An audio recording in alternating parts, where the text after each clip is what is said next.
राधे राधे सभी भक्तों को। तो आज मैं आपको मोहिनी एकादशी व्रत की कथा सुनाने जा रही हूँ।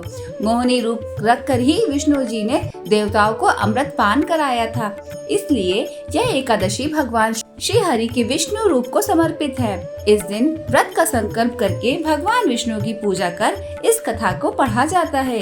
इस व्रत को करने से सभी पाप नष्ट हो जाते हैं और इस कथा को हमें करने से हमें भगवान की प्राप्ति होती है। युधिष्ठिर जी ने जब पूछा वैशाख मास के शुक्ल पक्ष में किस नाम की एकादशी होती है, उसका क्या फल होता है, तब उसके लिए कौन सी विधि है, भगवान श्री कृष्ण बोले, महाराज पूर्व काल में परम बुद्धि श्री रामचंद्र जी ने महर्षि वशिष्ठ से यह बात पूछी थी। वशिष्ठ जी ने बताया था, तुमने बहुत उत्तम बात पूछी है। मनुष्य तुम्हारा नाम लेने से ही सब पापों से शुद्ध हो जाता है, तथापि लोगों के हित की इच्छा से मैं पवित्र उत्तम व्रत का वर्णन करूंगा।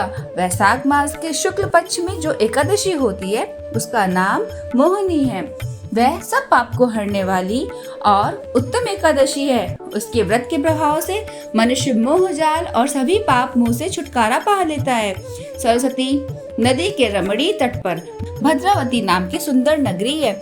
वहाँ द्रुतिमान नामक राजा रहते थे, जो चंद्रवंश में उत्पन्न हुए थे और सत्य प्रतिज्ञ थे, राज्य करते थे।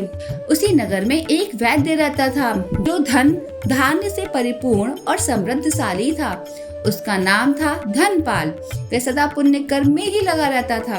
दूसरों के लिए कुआं, मठ, बगीचा, पोखर और घर बनवाया करता था।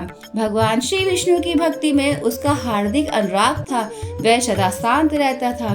उसके 5 पुत्र थे, सुमना, च्युतिमान, मेधावी, सुकृत तथा धृष्ट बुद्धि। धृष्ट बुद्धि 5वां था। वह सदा बड़े बड़े पापों में ही लगा रहता था। जुए आदि से बुरे काम उसे अच्छे लगते थे। वह वेश्याओं से मिलने के लिए लालायित रहता था। उसकी बुद्धि ना तो देवताओं के पूजन में लगती थी और ना पितरों के तथा ब्राह्मणों के सत्कार में। वह दुष्ट आत्मा अन्याय के मार्ग पर चलकर पिता का धन बर्बाद किया करता था। एक दिन वह वैश्य की गले में बाह डाले चौराहे पर घूमता दिखा। तब पिता ने उसे घर से निकाल दिया तथा भाइयों ने भी उसका परित्याग कर दिया। अब वह दिन रात दुख और शोक में डूबा तथा कष्ट पर कष्ट उठाता हुआ इधर उधर भटकने लगा। एक दिन किसी पुण्य के उदय होने से वह महर्षि कौंडिन्य के आश्रम पर जा पहुंचा। वैशाख का महीना था। तपोधन कौंडिन्य गंगा जी में स्नान करने आए थे। धृष्ट बुद्धि शोक के भार से पीड़ित हो मुनिवर के पास गया और हाथ जोड़ सामने खड़ा होकर बोला, हे प्रभु मुझ पर दया करो। हे ऋषिवर मुझ पर दया करो। मुझे कोई ऐसा व्रत बताइए जिससे मेरे पाप दूर हो जाए और मुझे पुण्य की प्राप्ति हो। कौंडिन्य बोले, वैशाख के शुक्ल पक्ष में मोहिनी नाम से एक प्रसिद्ध एकादशी का व्रत करो। मोहिनी को उपवास करने पर प्राणियों के अनेक जन्मों के महापाप भी नष्ट हो जाते हैं।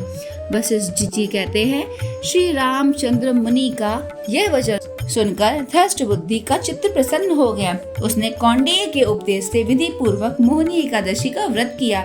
इस व्रत के करने से वह पाप से मुक्त हो गया और अंत में श्री विष्णु धाम को चला गया।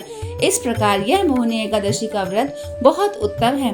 इसे पढ़ने वाले और इसे सुनने वाले सहस्त्र गोदान का फल मिलता है।